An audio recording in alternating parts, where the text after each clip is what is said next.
제 주변에 선물 옵션을 해서 40억 원을 번 원장님이 있습니다. 이게 선물 옵션뿐만 아니라 다른 투자로 생각하셔도 될 것 같아요. 평생 먹고 살아도 남을 만큼의 재산을 번 원장님은 이제 아말감 파서 버는 돈이 우습게 보이기 시작했습니다. 한번 큰 돈을 다른 거에서 벌면 대부분이 이런 상황을 겪죠. 예를 들면 비트코인에 투자를 했는데 돈을 많이 벌었어요. 단기간에. 그럼 지금 하는 일이 뭐가 됐던 간에 우스워 보이거든요. 지금 일은 예를 들어서 소홀하게 생각하고 비트코인 쪽으로 자꾸 신경 쓰게 되거든요. 그럼 그때 벌었던 돈 결국에 다 날려요. 그럼 본업도 엉망진창되고 맞아, 그때 그만큼 벌었는데 본업 이거 열심히 해봤자 얼만데, 이렇게 돼버리면 결국에는 그 사람은 그 결과는 사실 뻔하거든요. 근데 여기에도 그런 내용이 나와요. 그래서 치과를 접고 전문 투자 회사를 차려서 주식 투자를 계속하였습니다. 그로부터 2년 뒤 그 원장님은 모든 재산을 다 날리고 페이닥터를 하고 있습니다.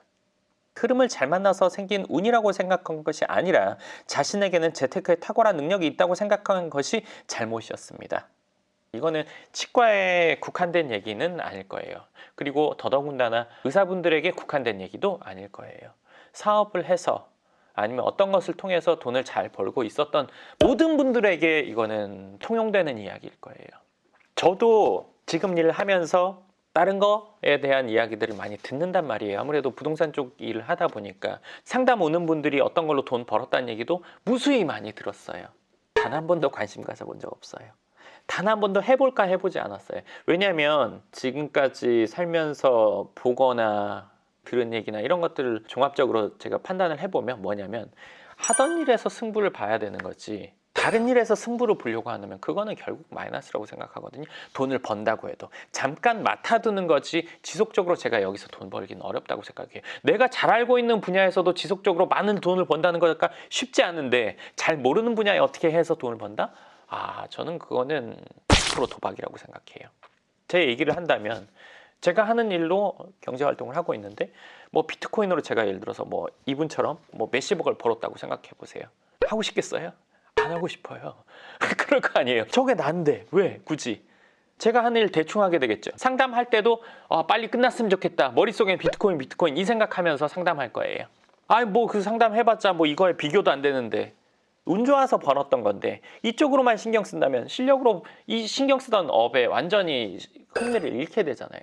그래서 저는 돈을 번다고 해도, 확실하다고 해도 이쪽에 투자를 해본 적이 사실은 없어요. 이 책에서 이런 내용을 보고 당연히 맞지 이렇게 생각하게 됐었네요. 이것도 참 많이 공감하실 거예요. 월 8천만 원 이상의 매출을 올리는 원장님이라면 자신의 많은 수입 때문에 재테크를 쉽게 생각해서 무리한 투자를 하는 경우가 많습니다. 그 과정에서 돈을 잃어도 다음에 또 벌면 되지 라고 생각하지만, 돈은 평생 잘 벌리는 것이 아니기 때문에 수입 관리를 잘하는 것이 중요합니다. 계속될 것 같거든요. 유명 연예인들 봐도 그렇잖아요. 어디에 투자하거나 그리고 돈을 갑자기 벌거나 돈 번 지 얼마 안 된 경우에 이런 경우들이 좀 있거든요. 또 벌면 되니까 이 정도는 괜찮겠지. 하지만 이게 드래곤볼 보셨던 분이라면 원기옥 이 기를 모아가지고 한 번에 빡 해야 된단 말이죠.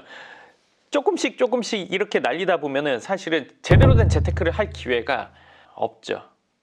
이 말도 저는 너무너무 공감해요. 부를 더 키운다는 생각보다 지킨다는 생각으로 하면 큰 실수가 없을 것입니다. 이건 맞다고 생각해요.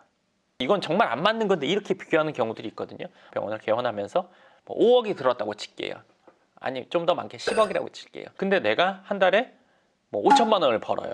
10억 넣었는데 5천만 원. 근데 10억으로 부동산을 샀더니만 예를 들어서 400만 원 벌어요. 10분의 1? 뭐야? 그럴 거면 내가 병원 개설을 하나 하지. 아니면 내가 병원을 좀 더 확장하지. 이렇게 간단 말이에요. 이거는 사업하는 경우, 요식업이나 매장을 갖고 있는 경우에도 많이 적용이 돼요. 그럼 비교가 안 되지. 당연히 매장해야지. 이렇게 된단 말이죠. 그러니까 이거는 사업이고 얘는 어떻게 보면 자산소득인데, 자산소득과 일해서 버는 소득, 사업소득을 똑같이 동일선상에 놓고 보기 어렵거든요. 근데 그렇게 하는 경우가 있어요. 그러니까 사실은 지킨다고 생각하면은 내가 사업소득으로 번 돈을 자본소득으로 계속 옮겨놓는 과정이라고 생각해야 되는데, 들어간 금액 대비 수익 이것만 생각하면 그러면 로또 사는 게 맞죠. 너무 비약인가요? 근데 제가 여기 뭐라고 써놨냐면, 제가 이 내용을 읽어드린 이유는 지금 내가 걷고 있는 길이 누군가 이미 걸었던 길이라는 거예요. 지금 이 상황인 분도 있고 이 상황이 될 분도 있고 이 상황을 이미 지난 분들도 있을 거예요. 개원을 하고 초기에 어려움이 있고 자리를 잡고 돈을 벌고 투자를 하고 날리기도 하고 득이 되기도 하고 그리고 나서 나중에 은퇴를 하는 시점이 됐을 때에 내지는 그 이후의 시간들이 이미 누군가 많은 사람들이 걸었다는 거예요. 나는 지금 초행길이니까 실수할 수도 있고 뭐 할 수도 있는데 이미 걸었던 사람들의 내용을 들으면 뭐 예를 들어서 실수는 좀 피해갈 수도 있으니까 뭐 10년 정도인 분, 나이가 많은 분들은 10살 정도 많은 분들은 우리가 뭐 예를 들어서 어떻게 했는지 알 수 있지만 뭐 20년 이런 분들 접하기에는 사실 어렵잖아요. 그런 경우가 적기 때문에 사실은 누군가 걸었던 길을 그 뒤에 누군가 계속 걷고 있는 거죠. 원장님의 병원이 어느 수준이든 가장 중요한 것은 5년 후, 10년 후를 항상 내다보며 현재를 준비해야 합니다.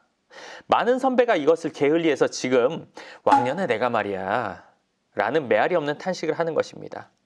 아무리 상황이 어려워도 1등하는 사람은 있습니다. 바로 변화를 통찰력 있게 보는 사람입니다. 저는 이거 100% 공감해요.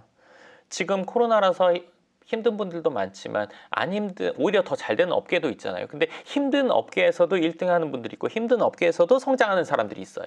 요즘에 잘 되는 분야가 홈데코 그리고 뭐 요식업, 배달하는 쪽의 요식업. 근데 그 업계에 있다고 해서 다 잘 되는 건 아니잖아요. 그 업계에서도 많이 잘 되는 사람이 있고 적당히 잘 되는 사람이 있고 그냥 그런 사람들도 있단 말이에요. 근데 안 되는 업계에도 지금 성장하는 분들이 있더라고요. 상담 오는 분들 보면 제가 그래요. 요새 의료업이나 이런 것들은 안 된다고 하는데 오신 분들 중에는 의료업에서 잘 되고 있는 분들이 있더라고요. 이 말이 너무너무 100% 맞죠? 치과 경영할 때에 대한 내용들이 이 뒤쪽에는 좀 꽤 나와요.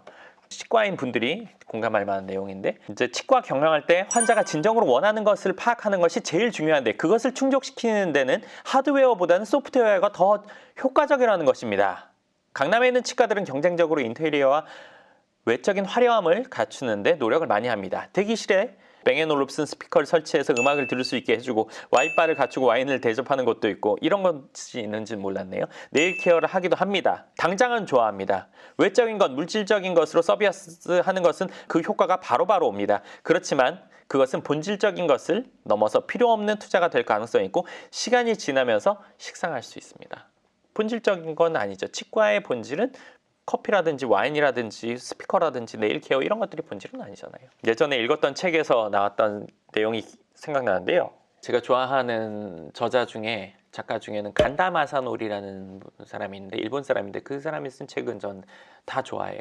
너무너무 직설적이고 현실적이고 있는 대로 써서. 근데 거기에 이런 얘기가 있었어요. 본인이 미국에 유학할 땐가 미국에 있을 때 이빨이 아파서 치과에 가서 치료를 받았대요. 공교롭게도 치과 얘기네요. 치료를 받고 나서 본인이 그 치과가 명의라고 주위 사람들한테 대부분 말했다는 거예요. 왜 명의라고 했을까요? 재밌는 건 이분이 미국에 있다가 일본으로 돌아가서 향후에 그 치료했던 게 문제가 생겨서 다시 치료를 받았대요. 그럼에도 불구하고 본인은 그 의사가 명의라고 생각한다는 거예요. 무슨 일이 있었느냐?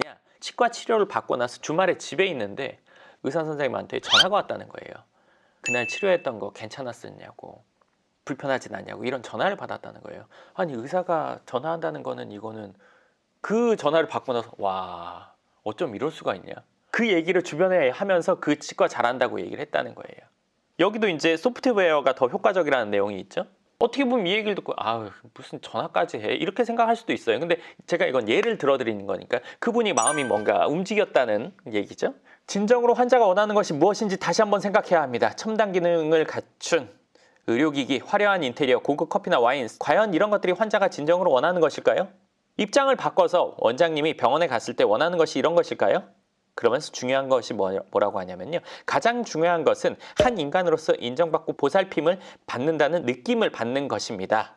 물론 좋은 치료 결과도 중요하지만 원장님들도 아시다시피 치료 결과는 차별성을 갖추기 매우 힘든 항목입니다. 그러면서 여기 아무리 크라운 마진을 잘 맞추더라도 그것을 알아주는 환자는 없습니다. 환자는 당장 음식물을 먹는데 지장이 없으면 그것으로 족할 뿐입니다. 여기서 중요한 건 한 인간으로서 인정받고 보살핌을 받는다는 느낌을 받는 것입니다. 저도 잘 못하고 있는 부분이에요. 사실은. 근데 하려고 노력은 하죠. 원장님이 전화를 한 것처럼 그렇게 하지는 못하고 있어서 저도 다시 한번 생각해 보게 되네요. 병원 갈 때 저도 이렇게 사실은 결정하거든요. 백화점에 가면 직원들이 매우 친절합니다. 그러나 그 친절 속에 우리는 뭔가 부족한 것을 느낍니다. 뭐라고 콕 집을 수는 없지만 왠지 허전합니다. 직원이 친절하게 인사를 해도 항상 그래왔다는 듯이 시큰둥합니다. 그 허전함은 무엇일까요? 바로 자신을 인간적으로 따뜻하게 맞아주는 사람이 없다는 것입니다. 왠지 돈을 매개로 한 친절같이 느껴집니다. 예전에 동네 구멍가게 아줌마가 보여준 서툴지만 따뜻함이 느껴지는 친절과는 거리가 있습니다. 그래서 자본주의 경제가 발전할수록 사람들은 가식적인 친절에 허전함을 느낍니다. 저는 사실 이거에 대해서 좀 생각했던 게 예전부터 어떻게 생각했었냐면 사회적 친절이라고 생각했거든요. 근데 이 원장님은 가식적인 친절이라고 표현하셨더라고요. 그게 똑같다고 생각해요. 현대인의 마음을 어루만질 수 있다면 그것은 무엇을 하든 성공할 것입니다. 그것을 치과에서 해보자는 것입니다. 그러면서 이 뒤에는 좀 더 치과에 대한 내용들이 직접적으로 있는데요. 그리고 여기 아주 직접적인 내용이 나와 있죠. 원장님들이 행복한 치과를 경영하기 위해서는 돈이 되는 고가의 치료를 적은 수의 환자에게 제공해야 합니다. 동의합니다. 매우 동의합니다. 그렇기 때문에 인간적인 서비스에 집중해야 합니다. 여기서 가장 중요한 것은 방법이 아니라 진정성입니다. 이거는 뭐 현실이니까요. 예전에는 250만 원 정도 받던 임플란트가 이제는 150만 원까지 내려왔습니다. 시간이 지나면서 물가는 오르는데 치료비는 오히려 내려가는 현상이 생긴 것입니다. 현재 대부분의 치과가 이런 상태에 놓여 있습니다. 10년 전이에요. 이 책 2010년. 근데 지금 이거보다 더 하겠죠? 환자가 싼 치과를 찾는 것은 어느 병원을 가든 치료의 질이 똑같다고 생각하기 때문입니다. 마치 전자제품을 사는 것처럼 치과 치료가 그렇지 않다는 것을 대부분의 원장님은 알 것입니다. 실제로 하시는 분들은 그렇지 않다는 걸 아신다는 거죠. 그러면서 아주 중요한 내용을 얘기하시네요. 치과 원장님들한테. 아말감 환자는 아말감 환자를 소개하듯 고급 진료를 받는 환자는 고급 진료 환자를 소개시켜 줍니다. 여기서 제가 얘기해 드릴 거는 제 생각은 뭐냐면 싼 치과 찾는 사람은 싼 거 찾지만 좋은 거 찾는 사람은 좋은 거 찾거든요. 이거 아마 원장님들은 공감하실 거예요. 어떤 물건을 검색하거나 찾을 때 개원하기 전 아니면 학생일 때 그 시절에는 물건 살 때 저가 내지는 싼 가격 순으로 정렬해서 보거나 아니면 만족도 높은 순 이런 걸로 보다가 고가 순으로 보는 경우들이 종종 생기셨을 거예요. 이후에 시간이 지나서. 그러니까 왜냐하면 싼 걸 써보면 어떤 서비스를 받더라도 싼 거는 늘 그 싼 거 대비의 수준인 거지 그 이상이 있기는 어렵잖아요. 그러니까 내가 원하는 게 그 위일 때는 고가 순으로 찾아보게 되는 경우 아마 경험해 보셨을 거예요. 여기서 말하는 게 그 내용 같아요. 제가 생각했을 때는.